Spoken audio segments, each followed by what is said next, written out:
Let's get it cracking. Let's start the session. March list the competition, balls by that action. You can never debate it. This is actual fact. Stephen A. and Max Gale said they say it's a rap. I'm like, say what? Say what? What's up with all my haters? I'm a ball when I perform. Till my jersey's in the air. I'm allergic to my haters. Every morning I prepare. Lot of clothes I can wear just like them Oregon players. Yeah, quack, quack. What it do? Rap like it's nothing to it. Matter of fact, you can ask hard and I'm cooking too. Bass guard cooking too. Nah, look at you. Great mind. They embrace mine like a crooked tooth. 4 takes. That's you. 3 takes. Not me. 2 takes if you lucky. First take. Stop me. 4 takes. That's you. 3 takes. Not me. 2 takes if you lucky. First take. Got me.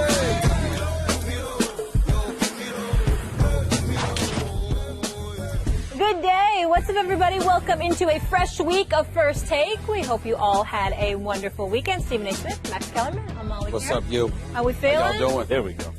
I'm good. Right. You forgot to mention one thing that's happening today. Rick Ross will be stopping by later. We'll get his thoughts on LeBron leaving South Beach and bringing a chip to the land. That's right. And one thing I want to add before we start the show today, off the week, because I'm in a good mood and I'm in good spirits and I want to be nice.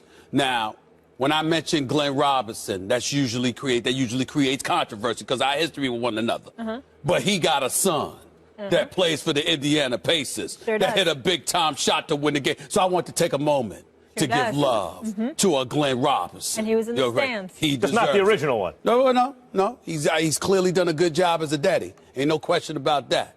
Son showed up. I liked him at Michigan. I like what I'm seeing from him at the Pacers. I'm just in a good mood. Stephen A., giving props, being the bigger man. Just wanted to do that. We love it. To do that. You know who's not being the bigger man?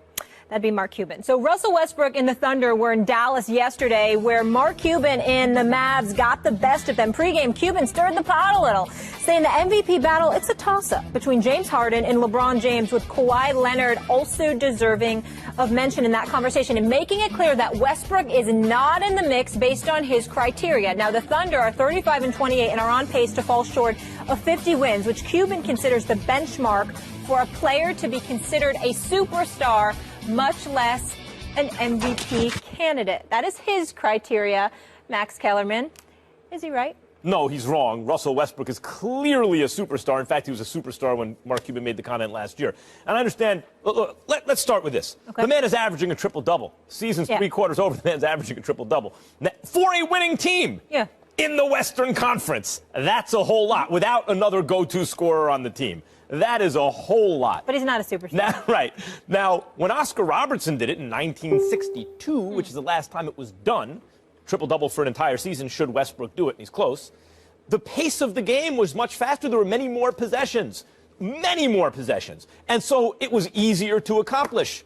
That's the reason it hasn't been done for so long, and Westbrook is doing it now for a winning team in the Western Conference, clearly a superstar. Why is Mark Cuban doing this?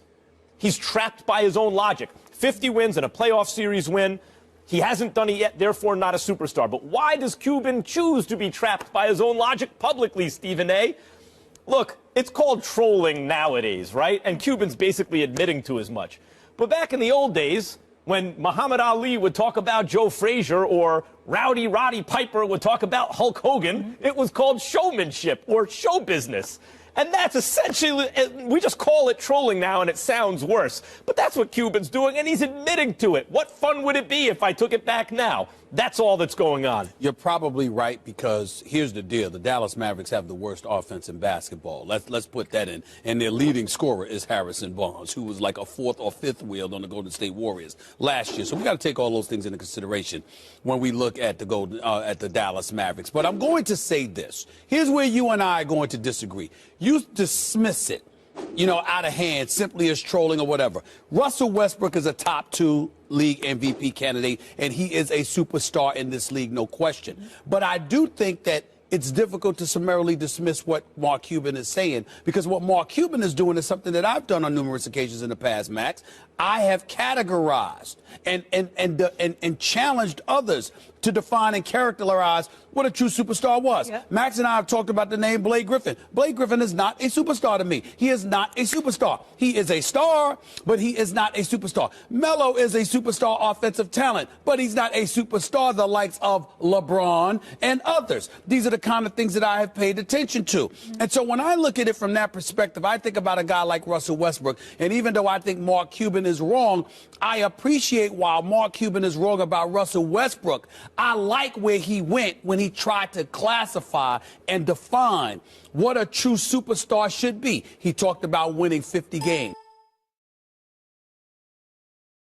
At least. Why are we talking about you if you're 42 and 40 or something like that? That's a big deal. I can respect that. I take into account box office because you know what that means to me. You got to have some box office swag if your name ain't Tim Duncan or in this day and age Kawhi Leonard. If you ain't one of those two individuals and you ain't playing for Grand San Antonio Spurs, you got to have some box office appeal. I also have to look at your efficiency. Russell Westbrook is averaging 31, 10, and 10. But when you shoot 42% from the field and other candidates we're talking about are at 49, 52, 53%, well, then we got a different argument there. So we got to take all of those things into consideration. If you're Mark Cuban, I can understand people getting on them, and I think we've gotten to a point where we got to start asking questions about the Dallas Mavericks, because I'm a fan of Mark Cuban. I like Mark Cuban a great deal. But you won the finals more than 5 years ago. You ain't been out the first round since. You've been bounced out in the first round 4 times, and you missed the playoffs once. We all know about the greatness of Rick Carlisle. There's nothing to talk about there. He's a fantastic coach. But in a city of Dallas, the state of Texas, no state income taxes. As beautiful as that city is, I cannot understand why they can't get more talent. So when you got the worst offense in basketball, right? Ranked 30th, and you talking about one of the prolific offensive players in this game today, and you don't want to classify him as a superstar while your offense kind of stinks, that's problematic. But again, I do appreciate where he's going. That's a good point about the Mavericks. I've often wondered, how it is that Mark Cuban, who's considered a team-friendly owner and a player-friendly owner, in a player-friendly city, in a warm-weather city, who's willing to spend money, give the fans a good experience, and is trying constantly to attract A-level free agents, is never able to do it. That is a failing of Mark Cuban as an owner. He'd probably cop to that. Let's get back to definition of superstar. Mark Cuban has a very workable definition there. 50 wins and a playoff series win. I think I have a better one. A superstar is a player who's actually worth the max contract. What do I mean by that? I mean, max contract is not simply some arbitrary number that's very high. It's based on a percentage of the cap. So are you worth 25 to 30% of all the financial resources under the cap and still maybe win a championship or compete for one? Is that player worth it? Under that definition, I think Blake Griffin is a yes, though I admit it's not as a slam dunk as it once was, so to speak. Russell Westbrook is clearly worth a max contract. A guy like DeMar DeRozan, who has one, is a really, really good player, is not worth 25 to 30% of someone's available cap space or total cap space, in my opinion. You bring up Westbrook and Cuban's definition. Was Allen Iverson a superstar? Oh, no question. Allen Iverson, in a much weaker conference, took a team that you've cited many times was built around him, was built to complement what he did, to a finals and lost. Westbrook has not been as fortunate, though he has been to a finals. It was with better players than Iverson in a much tougher conference. I fail to see where Iverson, the player, is ranked ahead of Westbrook, the player, prime to prime. Well, first of all, it's close. But stay with me. Stay with me. First of all, Iverson was about 4 inches shorter and about 30 pounds lighter, at least, number one. Not pound for pound ranking. Well, it matters. When you're taking into account what a guy does, you have to look like, for example, Isaiah Thomas? Stay with me. If I'm sitting up in here and I'm averaging 30, right, that's a big deal. Very impressive. But if I'm Kevin Durant and I'm averaging 30, but I'm Spud Webb and I'm averaging 30, who are you going to look at incredulously and say, well, wow, you're going to look at Spud Webb because why? He's 5'9" and averaging 30. Shaq was 7'1", 300 pounds. He wasn't a superstar? I'm not saying that. I'm saying that you look at it differently. In other words, when you look at Shaq and his dominance, you look at a dude that's 7 feet, 350 pounds. Even though he's dominant, you kind of expect it. Where do you rank Westbrook in terms of the list of active players? You got LeBron, you got Durant, Anthony Davis. Of all the non-tall players. Top five for me. Well, first of all, he's talking about, but he's not only top 5, but here's the point that I really wanted to get to. Mark Cuban really, really doesn't have an argument.